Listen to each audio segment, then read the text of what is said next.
Welcome to Samba Samba. Enjoy the video. You'll start by stopping automatic triggers.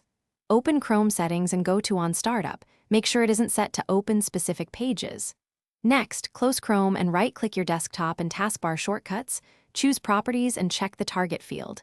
If you see flags or URLs after Chrome, exe, remove them and save.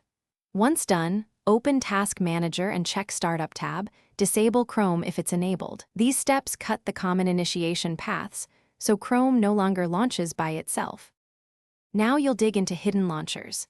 In Windows Task Scheduler or Mac OS login items, look for tasks that call Chrome and delete or disable them. Then reopen Chrome and go to Extensions. Toggle all extensions off and restart the browser to test whether an extension was reopening Windows. Also open Chrome's internal task manager, Shift+S, to see background apps and pages. Stop any that look unfamiliar. Once you identify the offending source, remove or update it to prevent repeat launches. To finish, perform a controlled reset. Go to Chrome Settings, Advanced, and restore settings to their original defaults. This clears unknown startup behaviors without deleting bookmarks.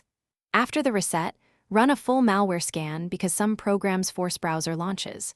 Once the system is clean, re-enable extensions and startup items one at a time to confirm the problem is solved. If Chrome still opens automatically, the key troubleshooting tip is to check scheduled tasks again and review newly installed apps within the last week. Thanks for watching. Consider subscribing if we helped you.